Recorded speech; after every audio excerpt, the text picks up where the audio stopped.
Hey guys, long time no upload.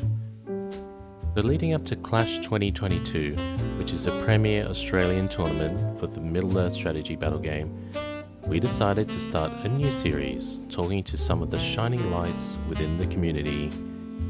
In the spirit of the highly competitive event on the April 9th and 10th, we sat down with Kylie, one of the most prolific and successful players of the game at the highest level in the world. Notably, she played Jay Clare in 2 finals and defeating him in the second time they met. Kylie also is a part of the Green Dragon podcast. Please check them out if you have not already. Alright, let's jump in.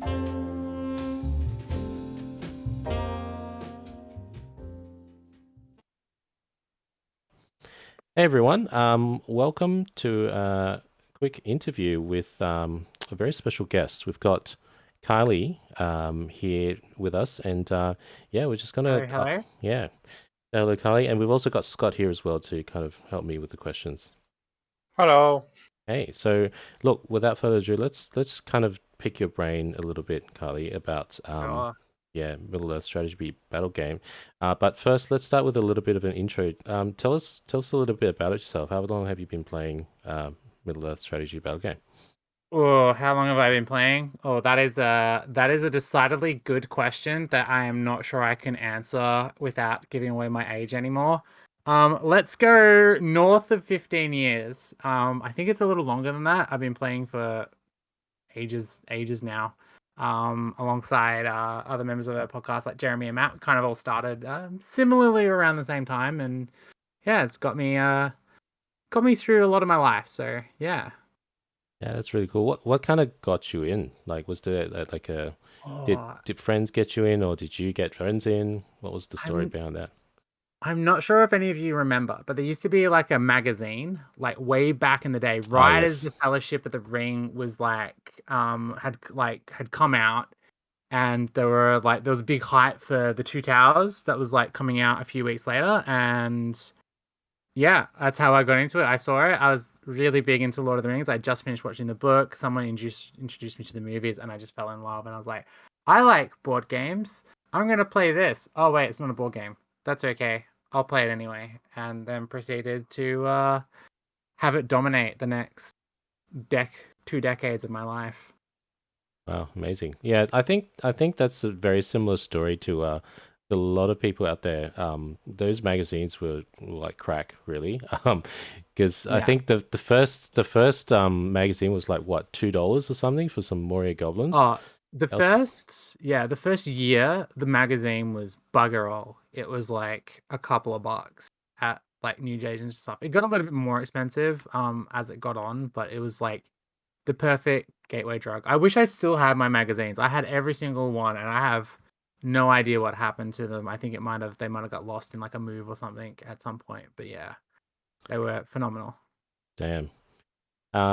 Yeah. So the way we're gonna kind of break this down is me and Scott's gonna try and take turns with the questions there. So Scott, yeah.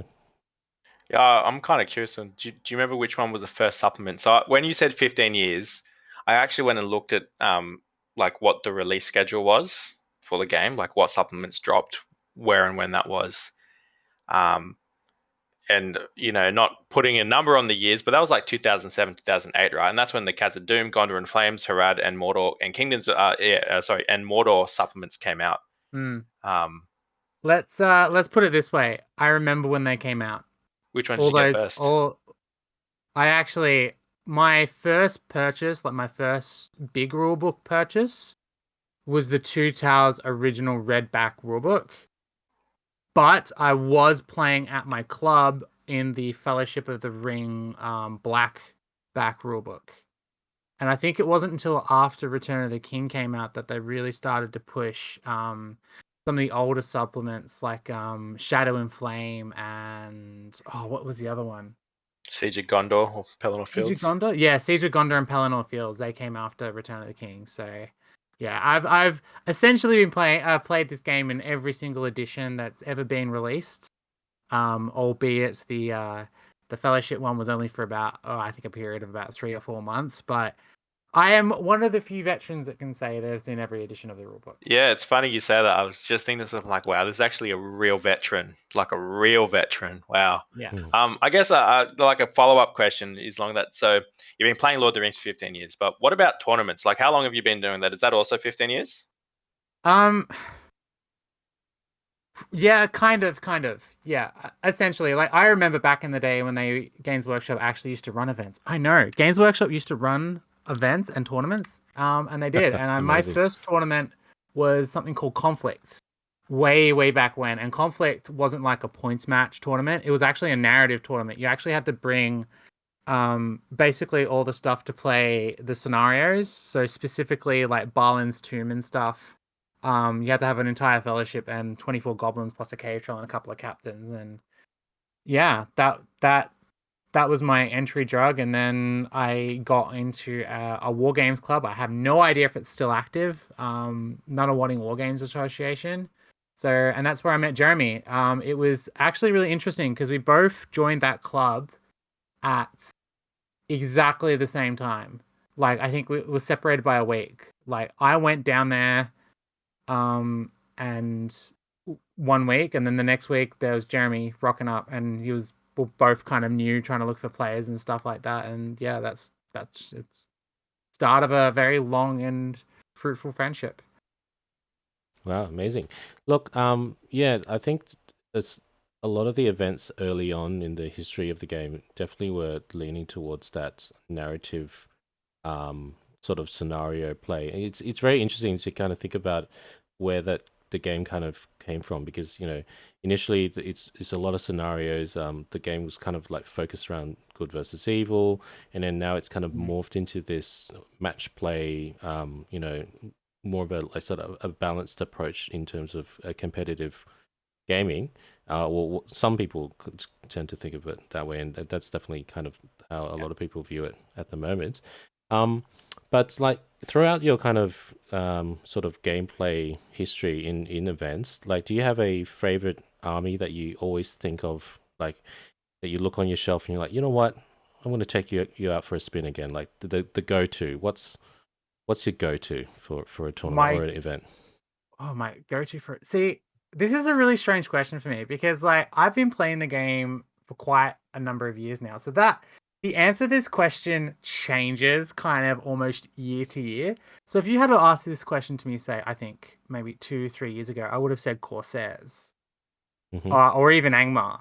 And I think now the answer has probably changed to Minas Tirith, weirdly enough, which is Oh, yeah, it's an odd one. I keep pulling out these like wacky Minas Tirith armies with like Kirion and Murin and Dra, and like running stuff like Bash Brothers, Faramir and Boromir, or some weird all Citadel Guard variants that I can put down on the table. So it changes a lot, and as a general rule of thumb, I always try to play something that I haven't played in a while. So I'll get some experience onto one army, and then I will swap it out after a couple of weeks or after a tournament and go on to the next new big thing, and just kind of go from there. yeah, that sounds really interesting, because I definitely am a long time listener of Green Dragon, and Minas Tirith is not really an army that I've heard you kind of talk about until recently. So yeah, that's really interesting. Would Is that like a little bit of a preview of what you might be bringing to Uh future tournaments, or? not really. I mean, I took Minas Tirith to Clash, so that's why I was playing it a lot recently. But I'm a bit Minas Tirith out now, so I'm actually putting them back in the shelf. At the moment, I still occasionally will bring it out when I have nothing else to play. But I think I'm looking to start moving back towards what I like to call my old faithfuls, because when I started playing, my first kind of real points match army was Rohan and Isengard. So after essentially what's been nearly 20 years now. Yeah, no, 20 years, because Two Towers came out in 2002. Oh God. Jeez, 20 years. Okay, that aside, yeah, going back to some old faithful after essentially 2 decades of not really touching Isengard and Rohan, I'm finally pulling them back out again and yeah, relearning them almost. It's very interesting that you. I'm curious here because, like, where I'm thinking here is I'm like, oh, I wonder why you know kind of cycle through armies here, and I don't think it's boredom. I think like I'm correct me here on this one as well. Give me some rope. It seems like you really enjoy like the reiteration of different playstyles from the army. Like you'll see like a new list to try or something new, and you'll be like, how do I refine that? How do I play? Is that right? Would that be an apt thing to say? I think that's part of the equation, 100%. I do like to relearn stuff because there are so many armies, and I basically, for all intents and purposes, own every single army in the game, bar a few exceptions. Like for instance, I don't really have a lot of Azog Hunters, Gundabad Orcs, just because of the price tag, and I don't really have a lot of the Thranduil's Halls, again because of the price tag. But pretty much every army I've got something stashed away in a big tub of mine. But I think the main thing for me is more of a hereditary thing. When I was playing a lot back in the late noughties and early teens, I was playing in tournaments with Jeremy, and we were winning a lot of these tournaments. Usually most tournaments was me and Jeremy coming first and second. So we got into this habit of changing armies between tournaments so that people didn't think, oh, they're only winning because they're taking Rohan every tournament. They're only winning because they're always playing Delamroth.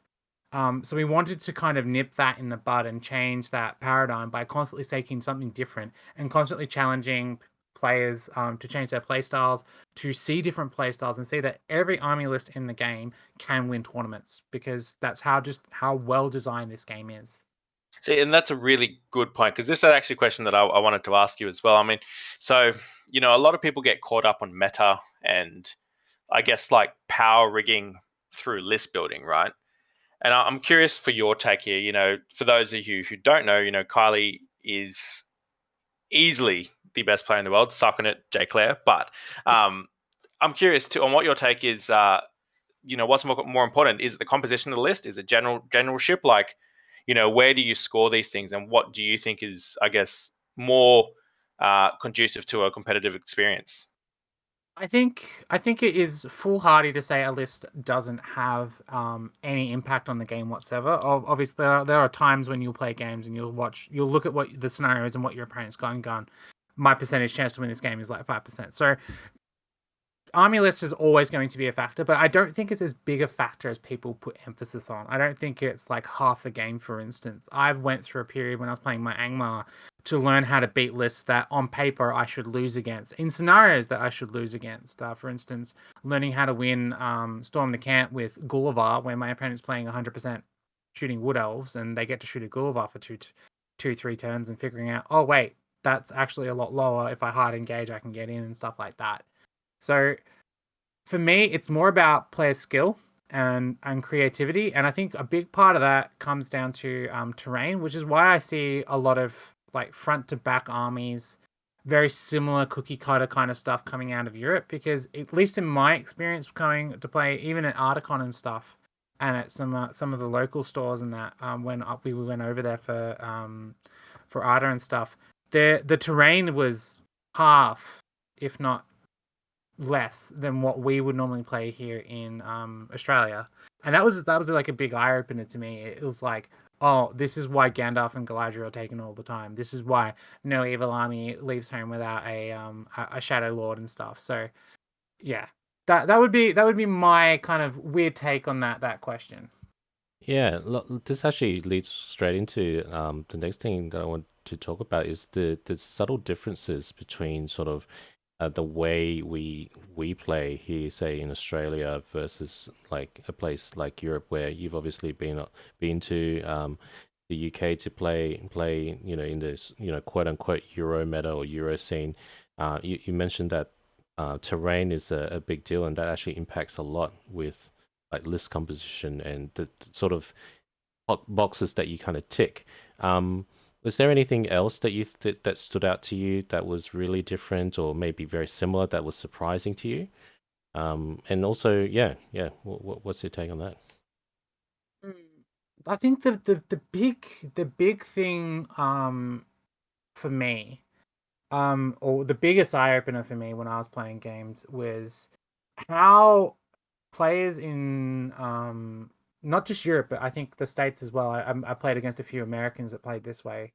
Was how they kind of conceptualize the idea of might, will, and fate, and resources and stuff like that. So, for at least for me and for a lot of the players that I've at least taught how to play the game, trained up and stuff, and I would even say for quite a fair bit of the Sydney crowd and the WA crowd as well, is we see might, will, magic, and all those stuff as more of an opportunity, a playmaking tool, rather than a fix a problem tool.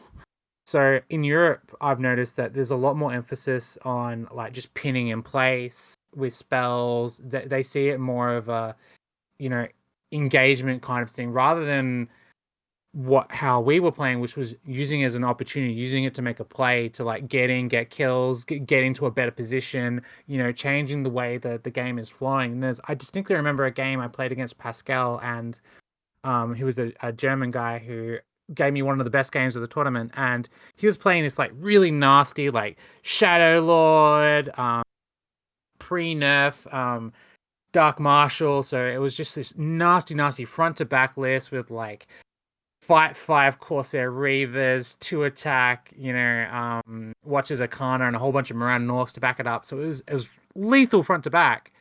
But once he got to me, I don't think he was expecting me to call 13 heroic actions in a single turn with my Rangers of the North, and call that many heroic combats and strikes, push my entire army into combat with him, and then proceed to basically break him in a single turn by killing, I think it was something silly, like 21 models or something in a single combat phase. And it caught him off guard. He just wasn't expecting that kind of level of aggression and that kind of level of utility to come out with my might points, because I was spending might points just to get kills. And he was like, why are you spending might to get kills? That could be used on a strike. And I'm like, yeah, but if I quarter you before you can even kill one of my heroes, I've won. Like, I've broken you without being broken. I've quartered you. Where, like, how are you going to come back from that? And I found that kind of similar play style, even when I was playing my Angmar army later on in the next year at Masters, was a similar thing. Just players were not expecting the aggression, the use of might as a way of creating opportunities, rather than, just throwing your two big heroes into each other, striking up and hoping. That's really interesting to hear, and I definitely feel that way. Like when I kind of learnt how to play the game in sort of quote unquote in the Australian sort of way of playing, is it's very much a might, will, and fate is resources to kind of gain tempo and create distance in your turn, when you've got control of what's happening on the board, so that you create that difference in power straight away. While perhaps if you're looking at some other metas, they kind of utilize high well statted units and rely on sort of the base value of units to kind of push the game forward. So yeah, that's definitely really a good way of kind of pointing out the differences there. And and to get a little bit more granular, what do you think? Do you think there's any differences between, say, like New South Wales and Victoria? I'm just gonna keep coming back to the impending clash event. So yeah, what do you think about that?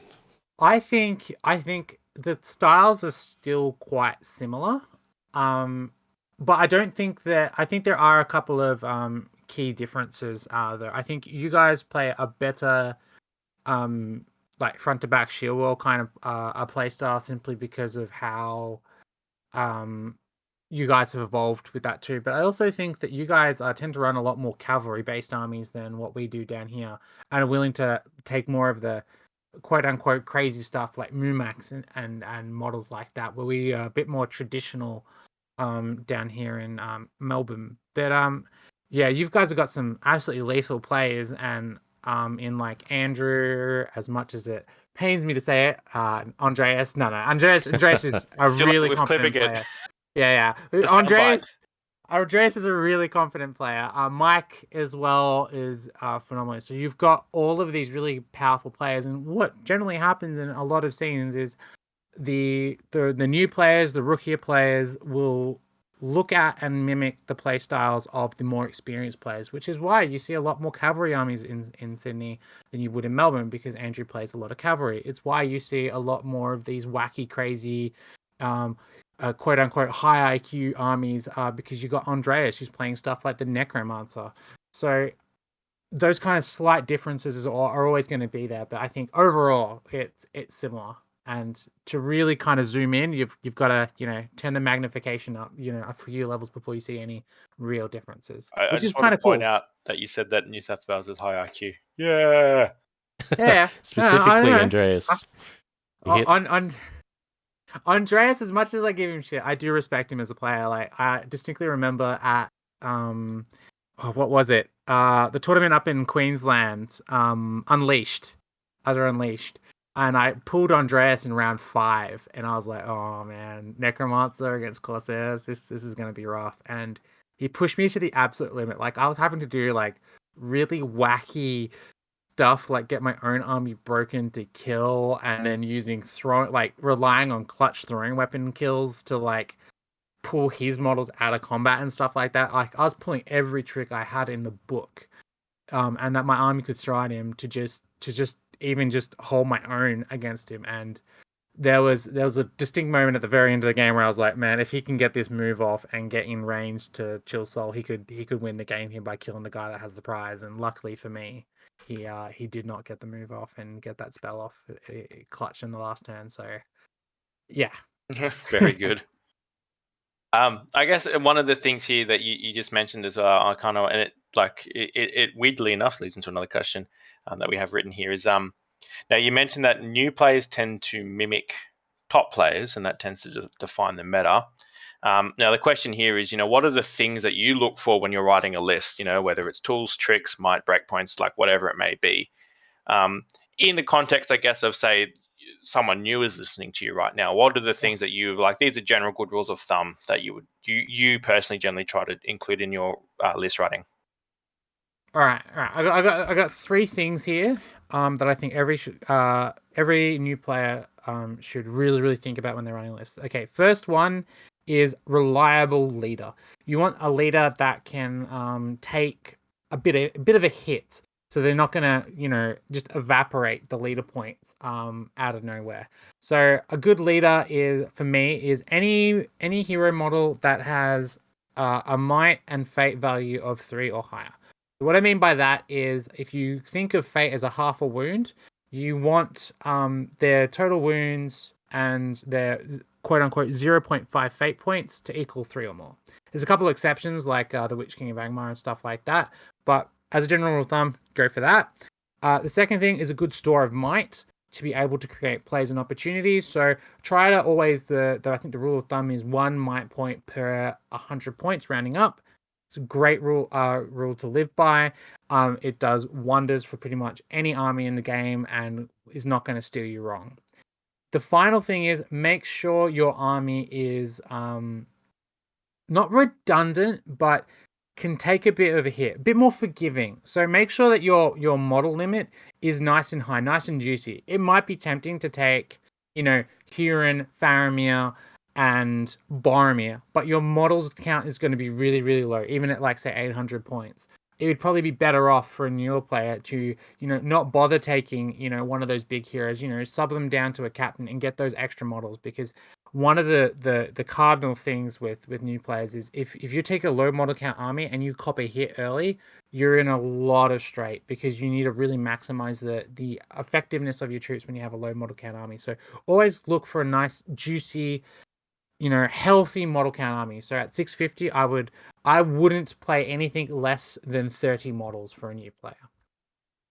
Yeah, right. Well, that's definitely a really good framework for a lot of people to kind of follow when trying to create a competitive list to take into an event like Clash. But do you also, and this is kind of how I kind of look at lists as well, is I can kind of do all the stats, work out the maths of a list, but there's always something in my mind that kind of niggles. It's like, is this thematic? Is this cool? Does this make me like proud to be like a Tolkien nerd? And does that play a role in in how you kind of craft your list bringing into an event, or do you really it's 99% power and more about 1% narrative, for example?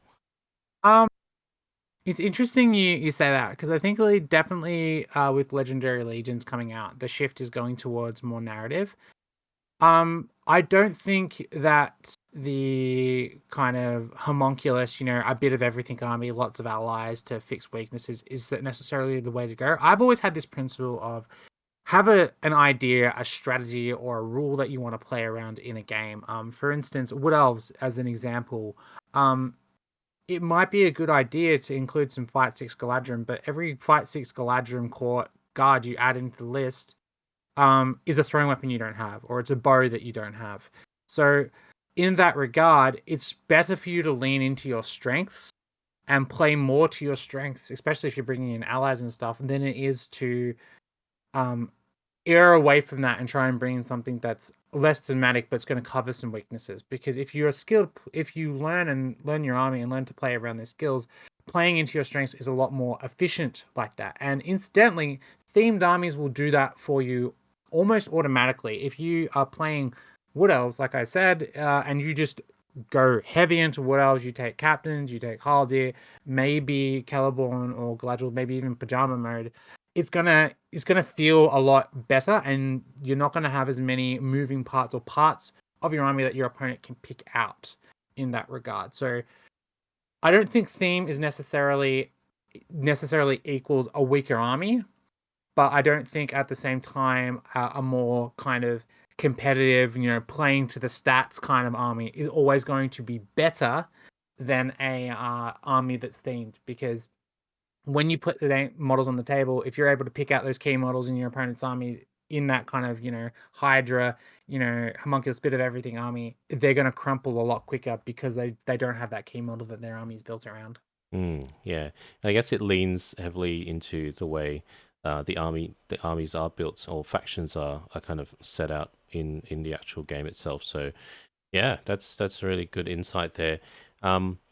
And just I'm going to slide in a little shout out. Our last podcast, the Dice Bearers podcast, was actually about list building 101. So I'm going to put a link in the description there for you to have a click. And yeah, so let's jump into the next question here. Now you've coming into an event, and you've kind of thought about the list that you want to bring. You've thought about the themes. You've thought about the power, and then you've got your matchups. What do you look for when you see a list in your opponent? How do you evaluate them? Do you do like a quick deep dive? You kind of think about like past experiences, or do you kind of play it by ear and assess the threats as they unfold? What's kind of your thought process? I'm actually going to use an example that I had from a game I played recently, where I kind of do a bit of this at the start of the game. So when you're analyzing your opponent's army, you need to kind of work out what tools in their army they have that's going to be their win condition to win the game. So obviously, like when we talk about win condition, sometimes people think, oh, what victory points and stuff. And I'm like, no. What models are going to help them achieve that? So in this example, was one I played at Ardacon, which was one of the games I didn't have streamed. I was playing against a mishmash of Mordor. So basically, it was Shagrat, the Witch King, and the Dark Marshal, and a whole bunch of just orcs, Urukai, Wild Riders, bit of everything kind of deal. And basically, the whole army was pivoted around playing front to back and just beating down his opponent with just strength and numbers. And I was playing my Angmar. And when I looked at that list, I looked at it and went, the only truly scary thing in that army list that can actually run into my army and kill models regularly and reliably is Shagrat. So I pivoted my entire game plan to put pressure on Shagrat, because we were playing to the death, which is all about killing the banner, killing and breaking your opponent is the big one. Breaking and quartering first is huge in that scenario. So I knew that if I could stop Shagrat or trade Shagrat out, I'd be ahead. So I flew Gullivar in, killed Shagrat, and although I lost Gullivar 2 turns later because double casters, 2 ring knives just going transfix, eventually, pins Gullivar in place, and the Witch King was able to go in and strike and kill him down. But by doing that, I've traded, a lot of my opponent's might points, their Shagrat, for my Gulliver. And at the end of the day, once that big engagement kind of settled down, my opponent really didn't have anything to deal with me at that point. The Witch King and the Dark Marshal didn't have much stats left to really influence the game on a big kind of high pressure in a high pressure way. I had a Captain and the Witch King of Angmar that I could use to pivot to get reliable kills. And I had Terror, which was kind of slowing down my opponent's ability to actually get in and charge me. So in this regard, looking at your opponent's army and figuring out what can kill your important stuff is important.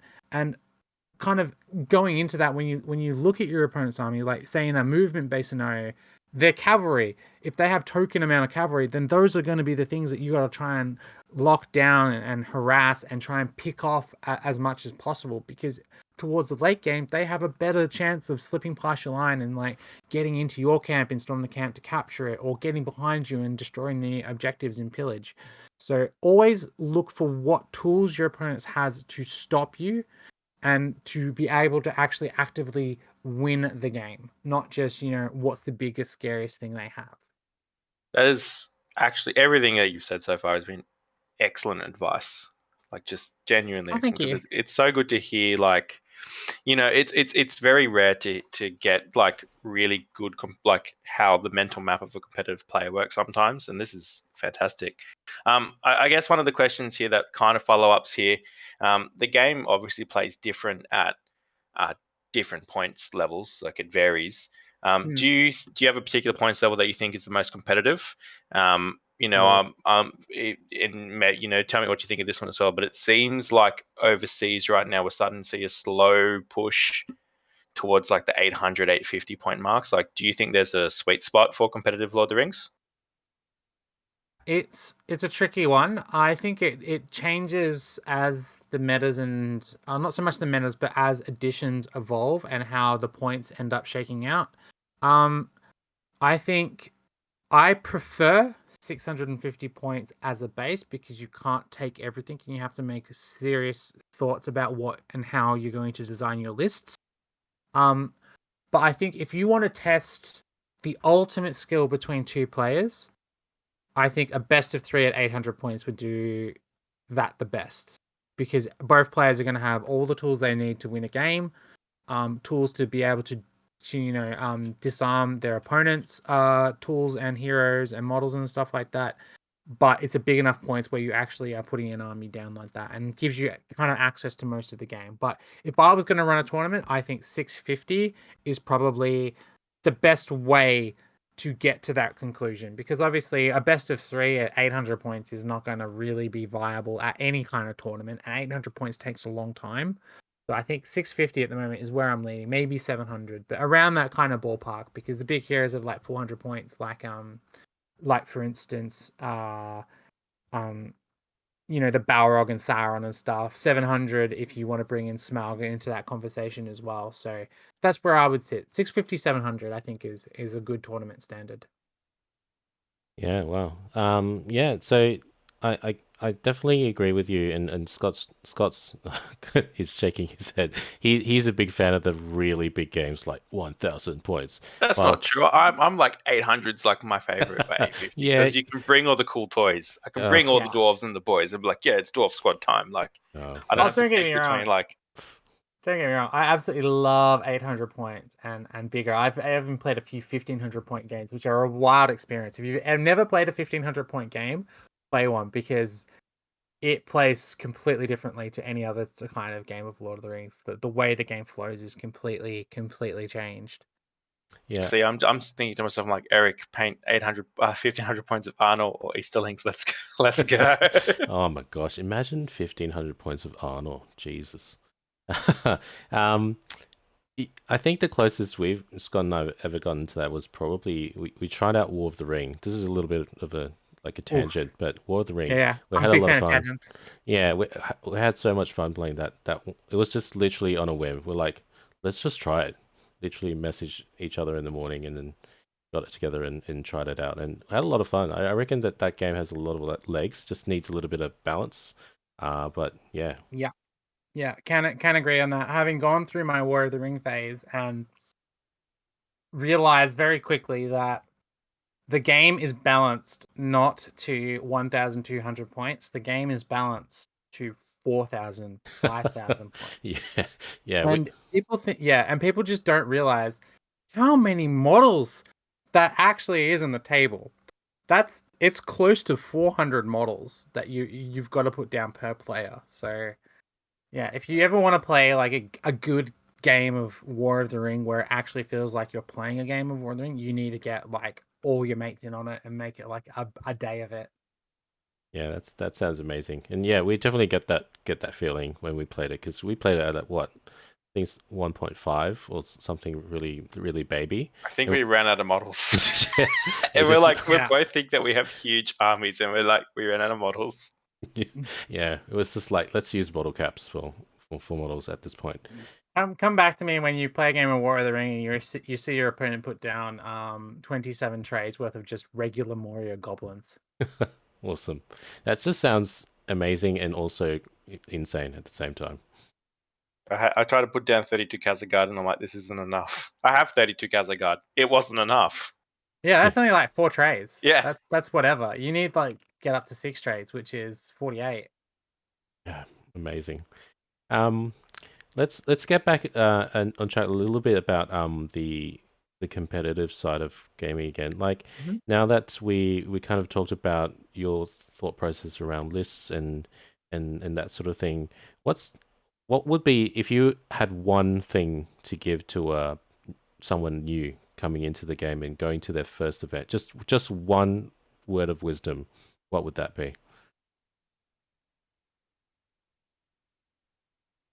Don't overthink it, and I would kind of further that up with play your game.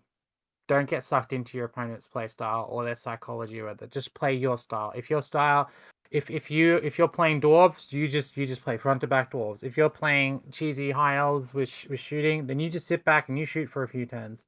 If you're playing, an all cav army, then you run rings around your opponent until you feel confident to charge. Like just play your style, play your game, and just enjoy the experience. Awesome, Scott. Yeah, so I was just thinking, I was overthinking it. I got lost. I'm like, oh, that's really good advice. Like, yeah. I was very much overthinking it. I guess along those lines, when you go into a tournament, like what goes through your mind, like, not in terms of like competitive analysis, but do you have like a pre-battle ritual? What do you say to yourself? Like, I'm just gonna have fun. Like, like what goes through your mind, before, after, or during a game? Well, that's a really interesting question. I think it depends on why I'm going to an event. Um, so I've kind of got 3 different modes. Super competitive, I'm there to win mode. I'm going to this tournament because I'm taking something that I think is a challenge. And the ever lovely, I don't care, I'm here to just have fun and hang out with friends. So each of those kind of comes with a different kind of feel. Like when I'm in full competitive mode, I'm eating right before the tournament. I'm trying to look after myself. I'm trying to go around and get ideas and look at the tables and see how different players are playing. I'm doing analysis at every waking moment of all the armies I'm seeing. I'm breaking things down at a level. I've got my notebook and stuff like that out. Whereas if I'm going for a challenge, I'm a bit more laid back. I'm here to try out a list that I've created and designed that I think is going to be fun, but I'm not going like super all in on it.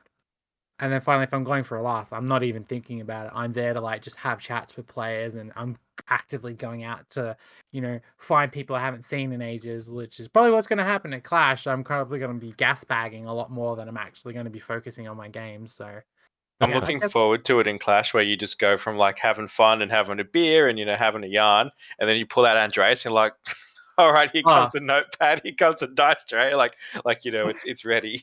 Yeah, don't get me wrong. There's definitely will be paradigm shifts, but depending on who I pull and which players I'm playing. Like if someone's gonna like rile me up, you better be prepared for a riled up Kylie, because a riled up Kylie is not something you want to see on the other side of your table. Yeah, You're gonna look like your display picture. Oh no. yeah. So I mean, you've kind of described some of the feelings that go through your mind, like in an event. What would you say would be the most memorable moment in a tournament? It could be in a game, outside the game. Like what keeps, like when you think about all the competitive games that you've played, what's the crowning like sort of moment that you just look back and you like have a big smile? I mean, I think everyone already knows the answer to this, but it's that moment in 2019 when I beat Jay at Arda for the Masters Yeah, title. yeah.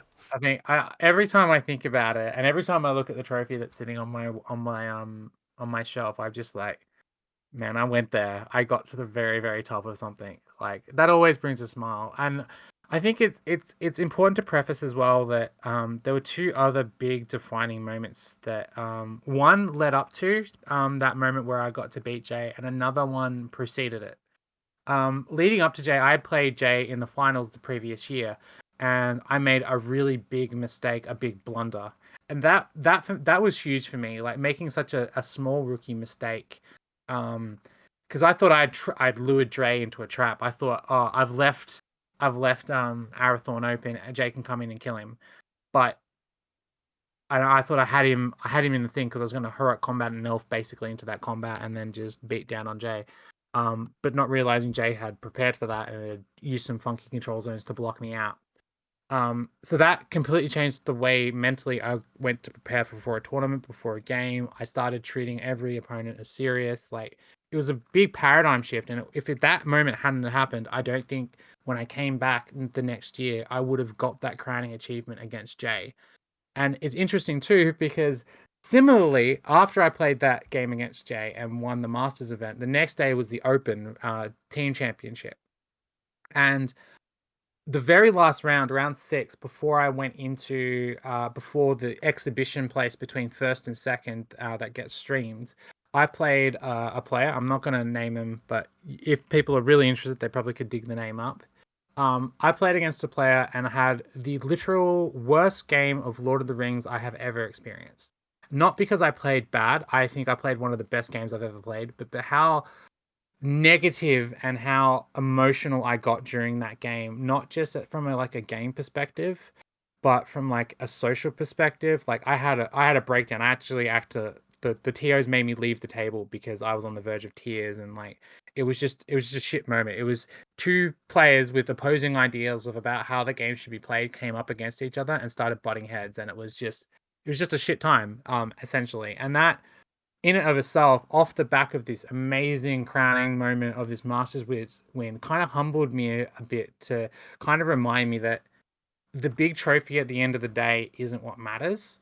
It's how you got there, how you treat your opponents, how you treat the game, and how you play the game too. Because at the end of the day, it is a game. We're here to have fun, and if you're not having fun and your opponent's not having fun, then why are you both playing? Mm. Yeah, and like I guess one of the actual questions now coming back because infamously you played Jay twice, and Yeah. you beat him the second time. And I kind of coming back to one of the questions I asked you earlier, but this is very specific to playing Jay. The first time you played him, did that kind of wig you out a little bit? Like personally, I know I probably would have fangirled like real hard. I would have been like, oh Um, my god, Jay, like you wrote the rule book, like you know, Yeah, like it did a little, and I actually admitted that in an interview later that year, and in the next year, as a matter of fact. And it wasn't until after I played the game, and the game was concluded, that I realized Jay's just another regular player. And after realizing my mistake and blunder, I realized if I had played that game slower, put Arathorn in the back line or something, or played a different stratagem, I probably would have won that game. I after like I've thought about this game hundreds and hundreds and hundreds of times. I definitely let one, my ego, because I had a pretty cruisy run up to that point to get to Jay, get ahead of me. I let Stardom get ahead of me, and I let everything that I had learned up until that point fall away and not enact or put that into practice. And that was a big thing for me. Like going into like psychology into the next year when I did play Jay again and saw him in the finals, and I like my mind was mentally prepared. I saw I was playing Jay. I took a deep breath and went, "He's just another guy. This is no different than any of the other 4 games you've played today, and that you've already won. Knock him out." And I went in and knocked him out. In fact, I was so focused on knocking him out, I didn't even realize the game was ended when it ended. I was thinking about the next 2-3 turns ahead, and Jay like extending his arm, saying, "Well done, you got me." And I'm like, "Wait, what? The game's over?"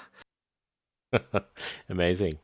And I guess it's such an important moment for you in terms of like being in the hobby, and it's also a big moment for like, you know, I would like to think, you know, you're representing us Aussies overseas when playing, not just you but the whole all the other Aussies that went over to the UK to play. And it's such an amazing moment to think, like, you know, us in this little corner of the world you know, beat the Brits at their own game. So that was really cool to see.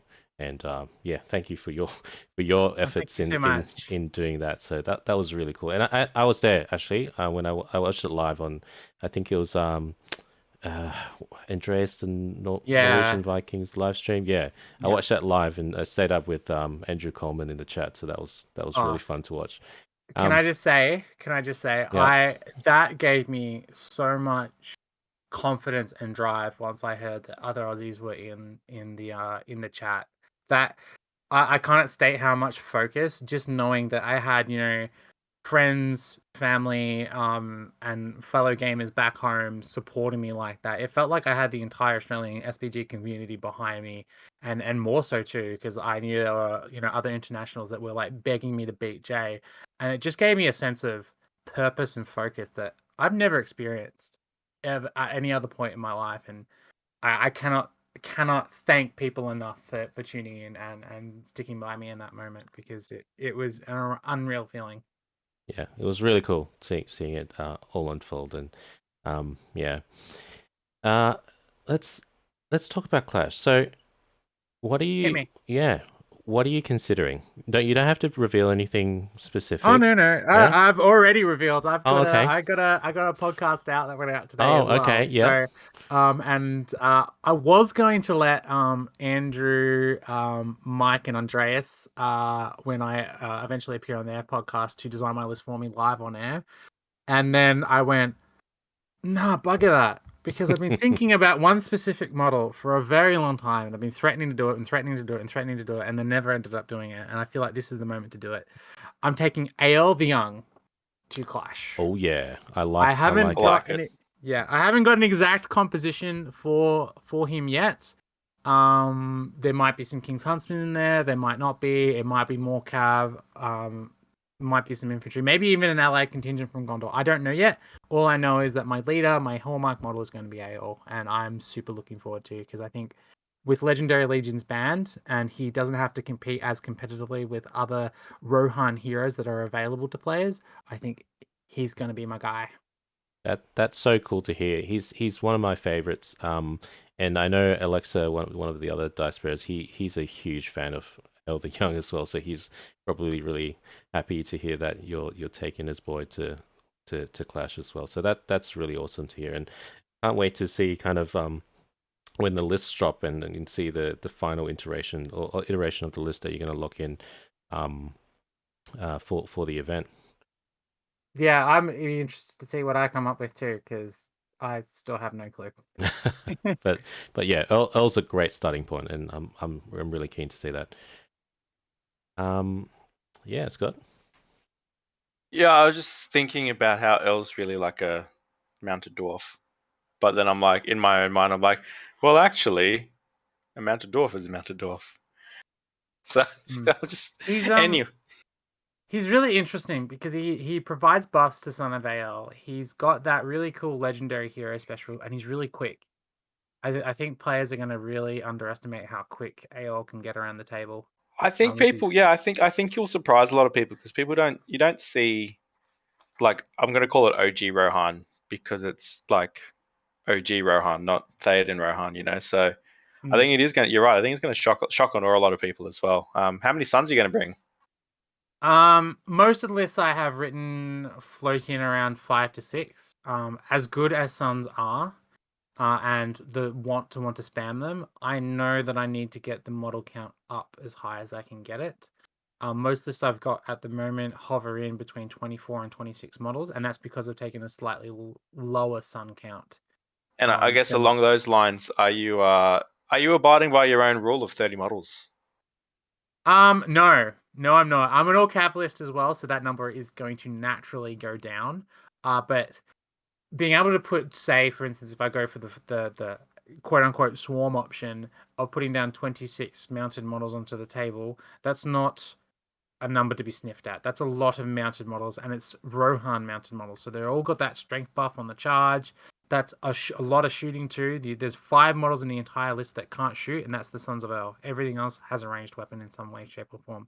So expect a lot of dancing around, expecting a lot of pulling my opponent out of position, and expecting some marches to come out of nowhere and surprise my opponents by, oh, look, suddenly there's an army on this flank my opponent wasn't going to expect there to be the previous turn. So I'm looking forward to it. I'm finally going to try and beat Andrew at his own game. See, already this reminds me. This actually leads into the next question, because the next question is, what do you see?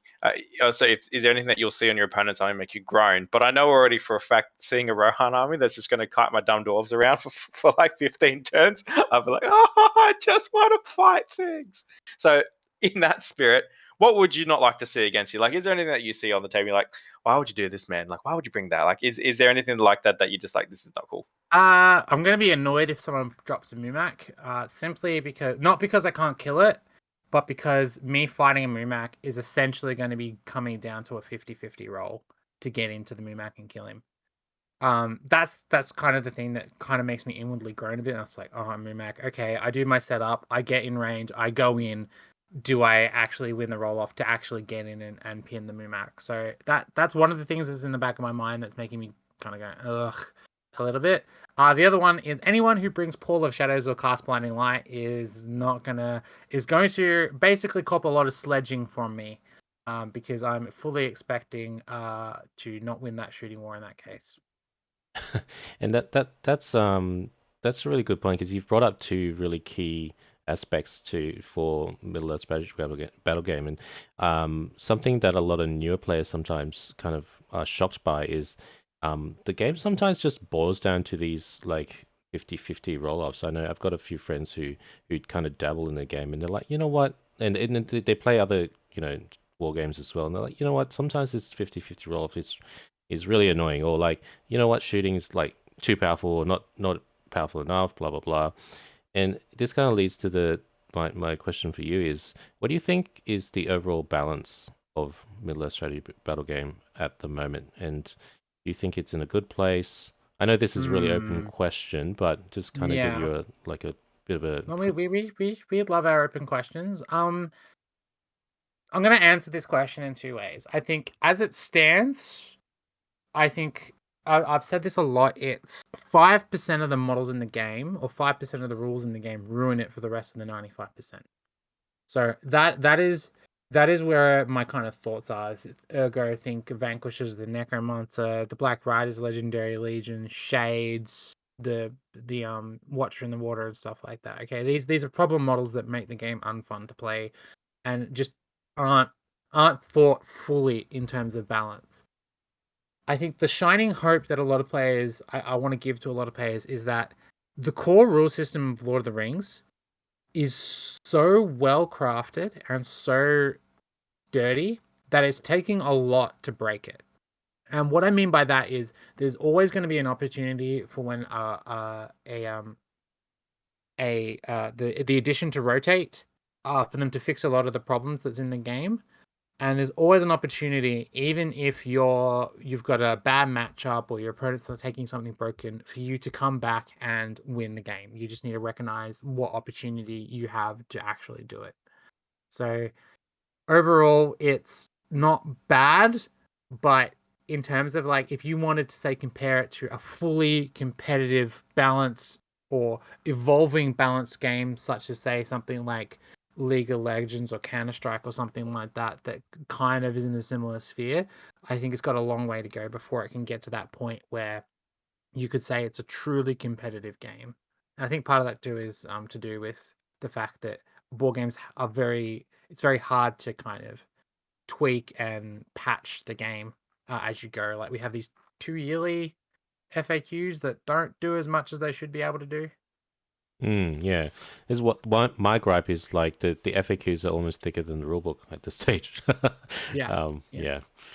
Yeah, and I guess one of the things there that's kind of playing my mind is how hard it is to balance everything, right? Like I would love to ask you, what do you think like needs changing or tweaking? But I'm pretty sure we could be sitting here for like 5 hours, I just like going for ages, we, right? we actually did on the podcast, I think last year, we did a very wish listy kind of episode where we actually talk about this and we actually go deep dive into what are the problems with the game, where can we fix it, where can you improve it. So if anyone's interested, go check out that episode on the Green Dragon. It shouldn't be too hard to find. I think Yep, it's called that's a right. critical Green analysis. Dragon. Yes, the Green Dragon podcast. I think the episode's called a critical analysis. So if you're interested in that kind of stuff, go check it out. I guess just as one question there, because I know this comes all the way back to what we were talking about earlier, that your favorite army tends to shift on depending on what you're vibing in that current year or time frame. If there was one army that thought need like want to see tweaked, which one would it be? One army that needed a real major tweak. Ooh, that's a really hard question. Yeah, Jay Claire Um, literally emailed you like, Kylie, you can choose one army to fix, quote unquote fix. Which one would it be, and what would you do? I would hands down fix the Black Riders Legendary Legion. Or no, Siege Engines in general. I don't know.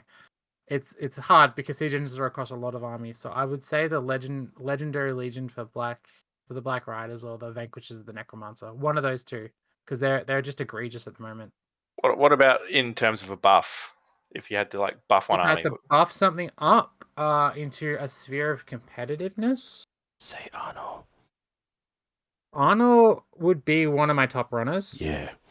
It honestly really would be. Just their playstyle at the moment is like removing them from the Great Company and removing options for Dunedain and stuff cut a lot of their ability to do things, which is a problem. The other one I would say is possibly Khan, but Khan's not too bad because they can ally in for free with Eastlings, and Eastlings just got a swath of buffs recently, so that's not too much of an issue at the moment. I think the other one maybe might be Dale, but again, Dale just got a swath of buffs. Wait, have you seen the new? Actually, you don't need to answer that. I was like, have you seen the new book already? Uh No comment. That's No fine. comment. comment. No comment. No comment. Woo. We're gonna Maybe. cut that out. Yeah. I technically you don't need to cut it out because I'm not under an NDA or anything like that. But I hear things. Spicy things. People email and tell me things that they maybe shouldn't. Look, I heard BFG's coming, so let's go.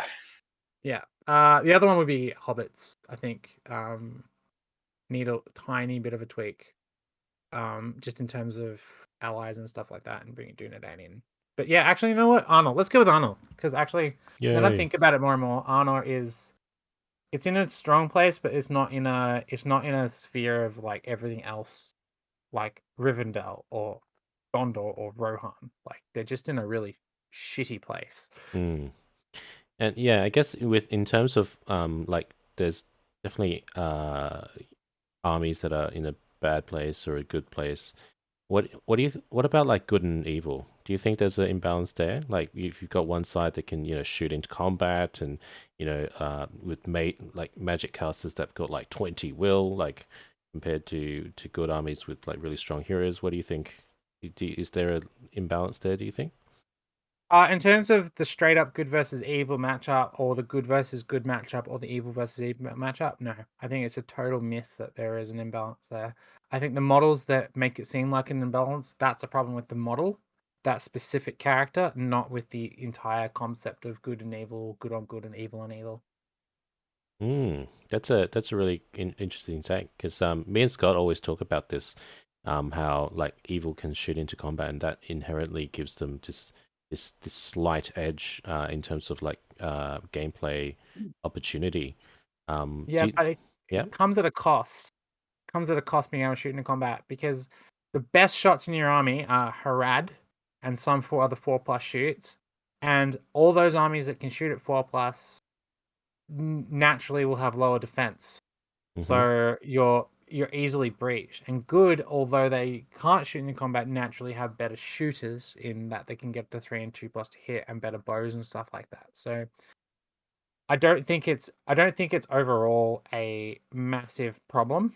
And I think both sides have strategies that they can lean into. Like good, for instance, is pretty much exclusively the only one that can really get access to like some good like like wizard level spellcasters and stuff like that. And evil, although they can shoot into combat, their quality troops are harder to get to than they are for good. So, and good has better courage. Like there's a whole paradigm between the two, and I think it's a misplay to overanalyze it because I think the way the design team is, especially now balancing the game, is they're thinking about blue on blue more, so it's not too much of an issue.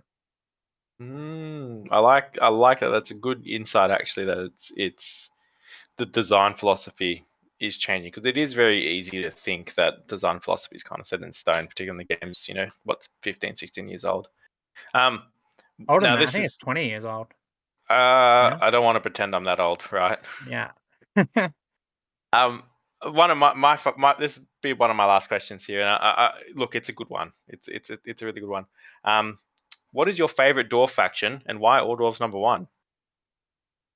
All Dwarves number one. Not sure about that, but I do have a soft spot in my heart for dwarves.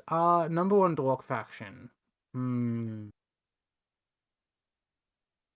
What was your favorite dwarf faction out of the what, five that exist? I actually think that the strongest out of all of them is Khazad-dûm, and it's interesting because they're the oldest one out of the what is it, 3 dwarf factions that we have. Which Khazad-dûm though? Or are you separating that as Balin's expedition, or either? They get access to all the stuff that matters. Namely King's Champions, Shield Bearers, and ballistas. So it kind of doesn't really matter in that regard. The reason why I think they're stronger than Army of Thor and stronger than Iron Hills, simply because they provide inherently more playmaking opportunity. Army of Thor and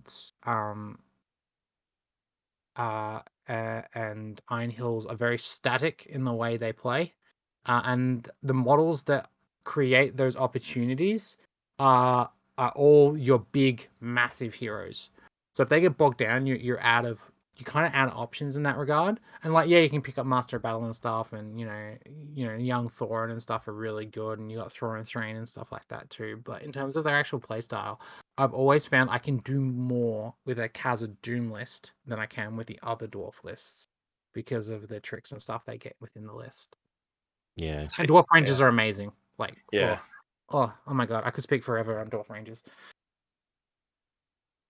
Still cool models, even though you're like, you pick it up and you're like, this is a pancake, but they pan up all right. Mm-hmm. Yeah. Look, I'm 100% with you, Kylie. Khazad-dûm number one for me. Yeah. Specific balance. Durin can go in the bin. Take that stuff. Durin's fantastic. Yeah, he is. Yeah, he definitely is. Yeah.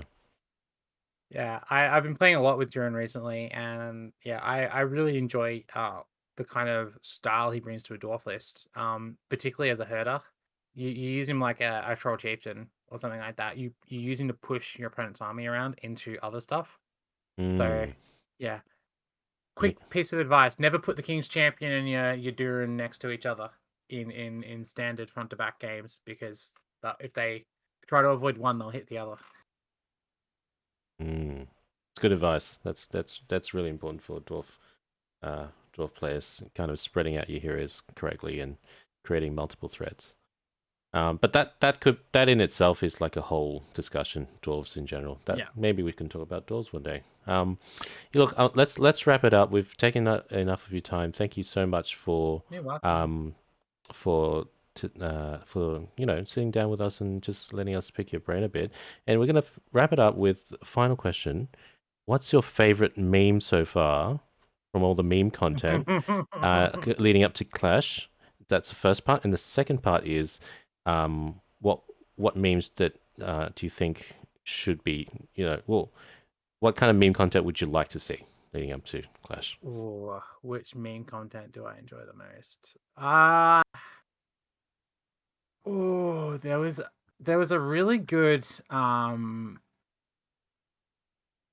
one, the prequel Star Wars one with Anakin doing the weird face to Oh yeah, yeah. Padme. I quite enjoyed that one, both because I'm a Star Wars fan and That was a Victorian yeah, it versus New was South Wales shade. Victorian slaves. Yeah, I think that's a that's that was a good. favorite. But I do have to give props to Jack for his meme